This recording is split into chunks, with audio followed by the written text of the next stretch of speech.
Hey, you guys. Over the last few years, Josh and I have really been focusing on learning how to be more efficient with our time when it comes to homesteading. And part of that for me has been working on finding foods that pretty much preserve themselves. Winter squash and pumpkins have become a huge part of that for us. They store beautifully for months. They feed our family and our animals. They make great animal food and they help us stay just a little bit more resilient. But one of the things I've been thinking out recently is how sometimes life doesn't really look like a simple how-to video. It actually rarely looks like that, where everything just fits right into its neat little square. So today I thought I'd try something a little bit different and show you what growing and using pumpkins actually look like for us for the entire year. Now, we start early in spring by, first of all, choosing our pumpkin varieties and buying the seeds and then getting them started first thing. Now, I used to do this a little too early in the season. I used to do this like, maybe 8 weeks before our last frost date. And I found that our pumpkins just didn't grow as well. They really got stunted when they went to the field. And so I've started doing this and only letting them grow for about 6 weeks. Now, of course, like everything, you want to choose really, really good quality seeds. We like to use heirloom seeds. It's not entirely necessary unless you really plan on saving your own seeds, which is pretty complicated when it comes to pumpkins and winter squash. So I don't even do that. My absolute favorite is the Montana Jack pumpkins, but I do also like the Connecticut field pumpkins and the sweetmeats, and we always like to have some butternuts and other things in there. Now, I've learned a lot of lessons about seed starting the hard way. I've made a lot of mistakes. In fact, I've probably made every mistake you can make out there. One of the things that I've really found is important, though, is using really good quality soil and having really good, strong grow lights. I have them in a room where there's not a lot of ambient light, so they don't want to try and reach out to the sun. And they grow really, really well this way. I've also learned you want them to be a little cooler when they're germinating. Well, warmer when they're germinating, but as soon as they germinate, you want them to cool down and be in a room where they can start growing and only be at about 65 degrees. And you'll see that those pumpkins were all sitting out in their little starter pots on the porch. And this is a step that a lot of people miss. You have to get your seedling plants ready for the real weather. And you start by doing that, putting them out in the shade just during the daytime when the temperatures are good. And then after a few days of that, you move to putting them in the stronger sun for a little bit of the day and the shade the rest of the day. And then you start moving them into all sun. But what this really does is it gives them time to really acclimate and to get a really strong start. So they're used to the weather before they ever go into the ground. Now, pumpkins do not like to have their roots disturbed very much, so you want to be really gentle when you're transplanting them. So I want to talk about the black plastic. Here we live in the far north of Idaho. We have very, very short growing seasons. One thing that we have found that really helps to move our plants along is to use some of this black landscaped cloth. It just really adds a lot of solar heat to the system and helps everything mature much faster. Yes, it also does control weeds. This is a breathable kind, so the water penetrates right through it, the air penetrates through it, and that's really important because we really don't want to sterilize our soil. We still want it to be really active. Like everything, you want to make sure you have good soil in there. We always add some good compost when we're planting. Now, I want to talk about the space for just a second that we're growing in, because you can see that this is kind of a terraced garden. When we first got to this property, this was a completely unused steep hillside that was really struggling with soil erosion. So we came in and we actually created these terraces, and now we grow tons of food out there. I think it's just really cool to see how a space that was totally unused, completely unusable in its form, has become a place that we are growing just huge amounts of food in. We still are only growing in about 2/3 of the terrace space. We have another third we hope to move into next year. But, be creative. The other thing about these terraces that are really neat is their aspect. They are really facing the sun, so they get a lot of great heat, which not the rest of the rest of the property doesn't necessarily get that. We're not in some really hot growing climate, so we need every little bit of heat that we can get.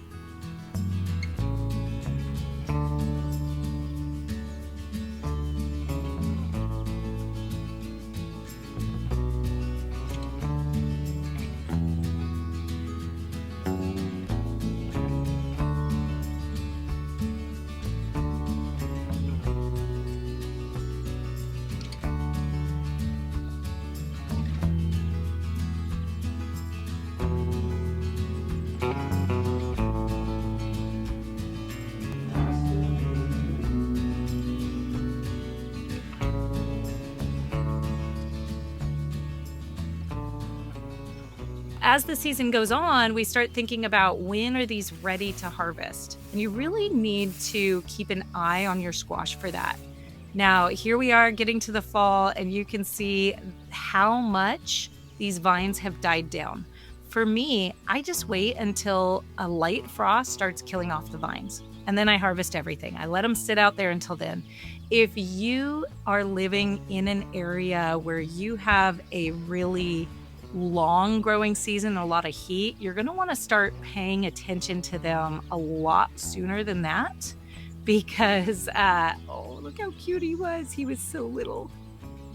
You don't want them to sit out there and rot, but you want to be watching for when those stems start to dry down and die back really hard. And that's going to give you a good indicator. Now, when you're harvesting them, make sure you always keep a little bit of stem on there. That's going to make them last longer. Now, I do want to say one of the things that a lot of people miss when we're doing pumpkins and winter squash and when you're harvesting them is the importance of properly curing them. This is a really important step. You want them to cure, which means you want to get really good hard skins on the outside of them before you start stacking them anywhere or putting them into storage or even before you start using them. It's going to give them better flavor, but it's also going to help them to store longer.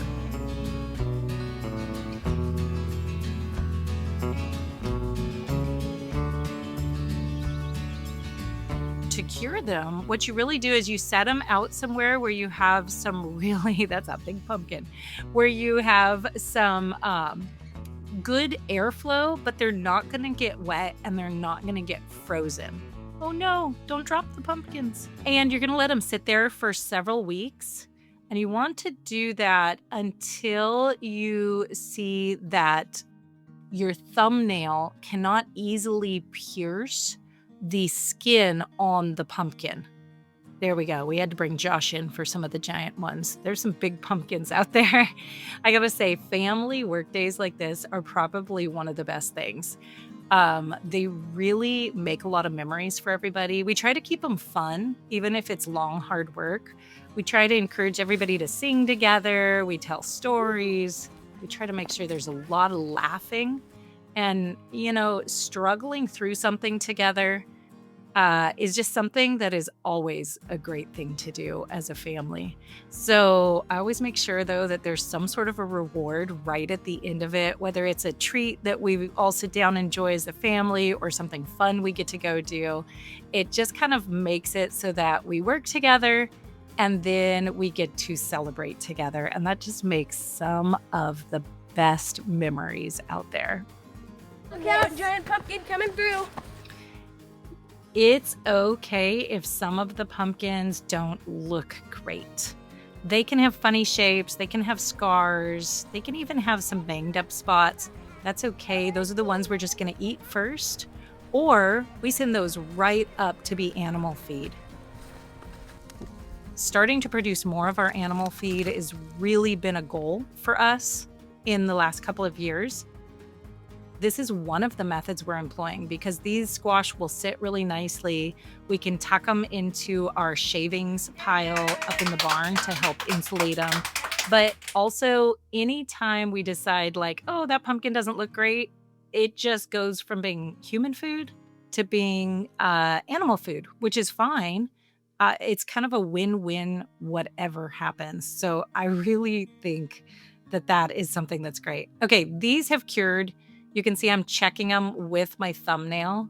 And that, if you can see right there, you can't even see the dent that I made with my thumbnail. And I've got some pretty strong thumbnails. So this is something that you really want to do before you start using them. That's really going to give you the best flavor. When we go to use these, I have a few things that I like to do. First of all, those squash, so the ones you saw on the porch, as soon as they were done curing, I start bringing them inside so that they can sit inside. We actually just decorate the house with them. And I start doing this exact process that I'm showing you right here once or twice every single week. As soon as I have a few extra minutes in the morning, I just start processing some squash. And I always start with the ones that are gonna not last the longest. Either they're a little softer or they have some of those bad spots. And I love just cutting them in half and just sticking them straight into the oven. This makes the best way. I do not mess with peeling them, with chopping them, with anything like that. I just find that is so fussy, so much work. So I like to do it this way. But I also love to save the seeds. Now, you know, I've always tried to be like, let's save the seeds and roast them and eat them. And finally, the reality that it's a lot of work and no one in my family liked them that much kind of settled in. So then I realized, hey, you know what? These things make great animal food and they're really good wormers. Pumpkin seed is a great wormer for your family, but I don't, or for the animals too. I'm sure it's good for the family, but we use it for the animals and all the livestock. But I don't want to feed it all to them all at once. So I just love to pop it into the dehydrator and just dehydrate it until it's all the way dry and then store it in a jar. And then every time I think to be up in the barn, I just run around to all the feeders and give everybody a handful of pumpkin seeds just to augment their feed. Now, I just bake these pumpkins at 350. You can tell I did not do anything. I didn't add water. I didn't do anything fancy. I just baked them until they poked all the way through. I like as soon as they're hot and they come out, I just take some tongs and I peel them right there. Do you see how easy that comes off? Oh my goodness, no more like tons of time spent putting them into like trying to peel them when they're raw. Please don't spend your time doing that. It is such a waste of time. They just pop right off. Now, one of my absolute favorite things to do with pumpkins, you don't have to do this, but as I slowly work through my pumpkin stash, I love freeze drying them. And the reason is it creates this smooth, silky smooth powder that you can use in so many different ways. It rehydrates almost perfectly. I just put it right onto my freeze dryer trays and got those freezing.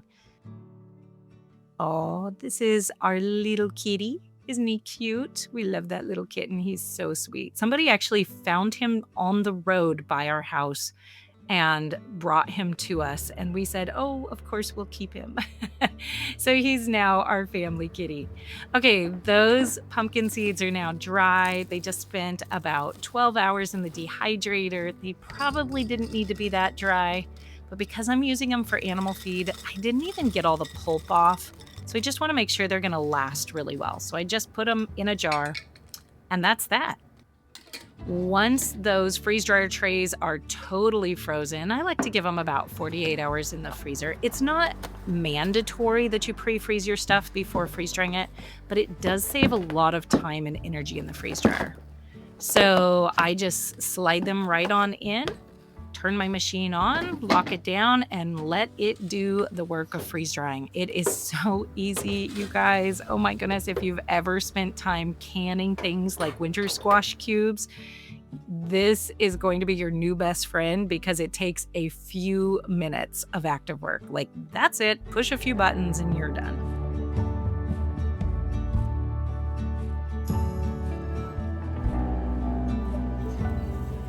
Look at how solid those are. I'm gonna pull them out. And again, this step is optional. There's lots of ways to preserve pumpkin, or you can just use them while they're fresh. Before I store this though, I love to put them into a food processor and to turn them into a powder because you can see how smooth that is. That just makes the nicest to use pumpkin. Oh, it makes the silkiest, smoothest pumpkin pies. It is amazing. So I just kind of run them right through my food processor. You could use a blender, you could use whatever. I like my food processor for this.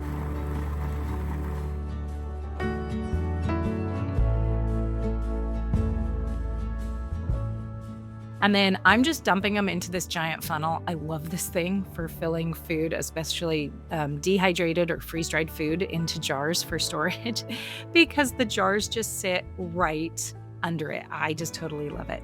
And then I'm gonna vacuum seal that and it's gonna sit on my shelf. I mean, these things can, no joke, when they're freeze-dried, sit on your shelf for like 25 years and stay really high in nutrition. They're not gonna last on my shelf that long, I'll tell you that. We'll be out of them before next year's pumpkin arrives.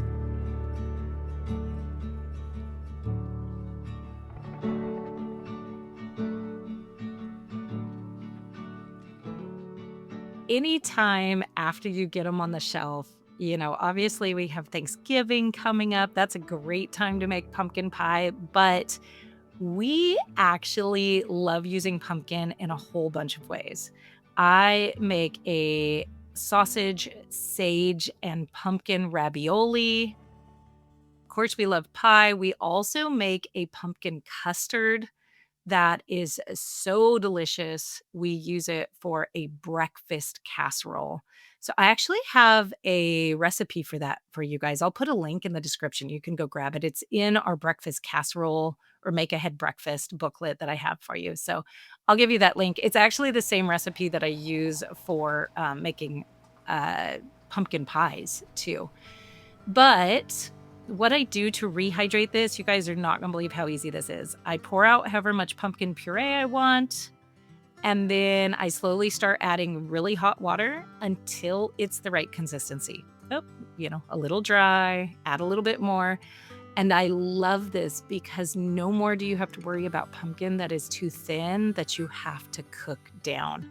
This is one of the reasons I adore freeze-drying pumpkins, is because you just keep adding a little water until you have the right texture. And you can get it as thick or as thin as you want. We usually do this the week before Thanksgiving, is we do what's called a giant pie day.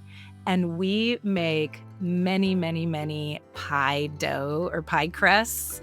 And we wrap them up and we keep them in the freezer. We just do an assembly line. Everybody has a little thing they dump into a bowl. And then I'm usually at the end running the food processor. We wrap it all up. And we will put those wrapped in saran wrap, and then we'll double put them into a freezer bag in the freezer, and we will have all of the pie doughs we need for about 6 months. Now, this pie recipe that I'm using right here, again, it's the exact same recipe in that breakfast casserole book. I just use a little bit more sugar if I'm gonna make this for a dessert instead of a breakfast recipe. The thing about growing your own pumpkins, though, especially the pie varieties, is they are so sweet. You can add very little sugar a lot of the times. It takes like 5 minutes maybe to make this up. That pie crust took me about 3 minutes to roll out max. So in under 10 minutes, I can have a completely ready pumpkin pie ready to slide into the oven. That is so amazing. So I'm gonna go put this into the convection oven here. And I just am gonna bake that at about 350 degrees until it's only slightly, very lightly jiggly. Look at that. When you can use your own freeze-dried pumpkin, you can make it so thick that you can actually make it like stand up like that. What is pumpkin pie without a little bit of whipped cream? So we're just putting some heavy cream in. a little bit of maple syrup, a little bit of vanilla, and just whipping that up. Oh my goodness, you guys. I just got this Vitamix immersion blender. I am in love with this thing. Okay, let's see what the kids think.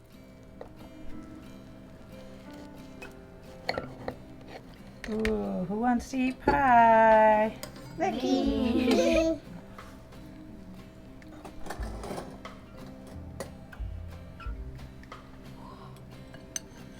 Is this gonna be yummy? Yeah. Who should we give this one to? Ricky. To Ricky. I kind of had a feeling that that was gonna happen. Ooh. Can you wait for just a second? Because it's kind of hot. And there you have it. This is what homesteading really is. It's like this connection to your food all the way through the year. It's gratitude, it's nourishment, and it's being together. Doing these things as a family. And these kids were part of every single step of it. You know that they know where their food came from, and you know that they know the value of hard work.